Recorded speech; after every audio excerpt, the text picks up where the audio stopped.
રાજ્ય શાળા સંચાલક મહામંડળ દ્વારા મુખ્યમંત્રી શ્રી ભૂપેન્દ્ર પટેલને 7500 માંગ જગ્યા વધારવા માટે પત્ર દ્વારા રજૂઆત કરાઈ।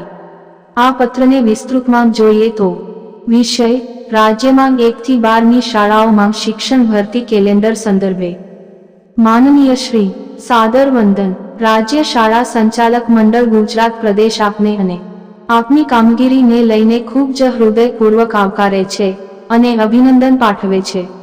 રાજ્યની જિલ્લા પંચાયત હસ્તક તથા નગરપાલિકા કોર્પોરેશન હસ્તકની શાળાઓમાં ખાલી પડેલ કાયમી શિક્ષકોની જગ્યાઓ ભરવા સંદર્ભે આપે જે નિર્ણય લીધો અને 13,800 જેટલા શિક્ષકો રાજ્યની ધોરણ 1 થી 8 સરકારી શાળાઓને મળશે તે બદલ આપને ખૂબ ખૂબ અભિનંદન અને વંદન। રાજ્યની ગ્રાન્ટેડ માધ્યમિક અને ઉચ્ચતર માધ્યમિક શાળાઓમાં ખાલી પડેલ આચાર્ય જૂના શિક્ષક અને શિક્ષણ સહાયકોની કુલ 10,900 જગ્યા ભરવાની જાહેરાતને પણ અમે આવકારીએ છીએ અને આવા મોટા ઐતિહાસિક નિર્ણય બદલ તમને ખૂબ ખૂબ અભિનંદન પાઠવીએ છીએ। રાજ્ય સરકારની જાહેરાત સંદર્ભે અમારી ખૂબ જ નમ્ર વિનંતી છે।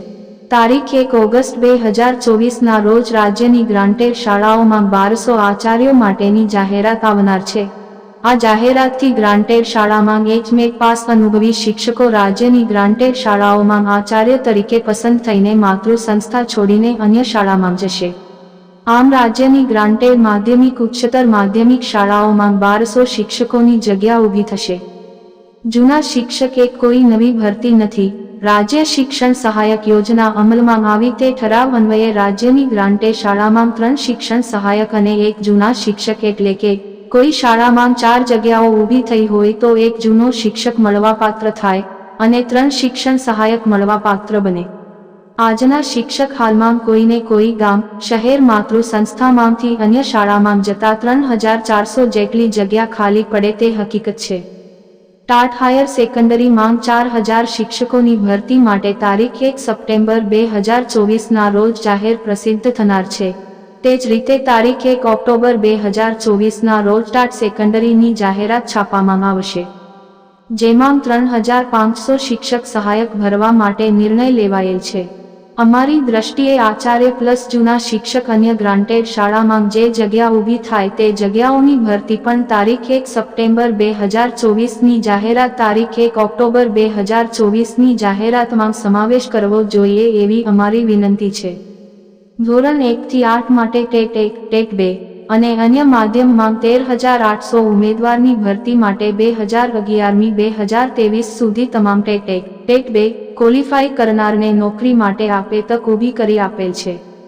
જ્યારે 9મી 12 હાઈ સેકન્ડરી અને 2023 ને દ્વિસ્તરીય પરીક્ષાને ધ્યાનમાં રાખેલ છે અને તે ક્વોલિફાઈડ થનાને નોકરીની તક મનાય છે ત્યારે અમારી આપને નમ્ર વિનંતી છે કે 11 ફેબ્રુઆરી 2011 ના જાહેરાતમાંથી રાજ્ય સરકારે ગ્રાન્ટેડ શાળામાં ભરતી પોતાના હસ્તક લીધી છે। ત્યારબાદ ટેટ પરીક્ષાઓ રાજ્ય પરીક્ષા બોર્ડ દ્વારા લેવામાં આવી અને વિવિધ તબક્કાઓની ટાટ પરીક્ષાઓમાં ક્વોલિફાય થનાને કાયમી શિક્ષકોની ભરતીની જાહેરાત ન આવવાથી તથા તેમને પાસ કરેલ ટાટ પરીક્ષા અને 5 વર્ષ વીતી ગયેલા હોવાથી તેવા તમામ ખાસ કિસ્સામાં એક તક આપીને તેમને પણ પગલું ભરીએ એવી અમારી વિનંતી અને આગ્રહ। આવા કિસ્સાઓમાં કાયમી ભરતી ન થઈ તેઓના ટાટ પ્રમાણપત્રની મુદત પૂરી થઈ એ અમારે દ્રષ્ટિએ એમનો વાક ગુનો ન હતો જે સમજી શકાય તેવી બાબત છે।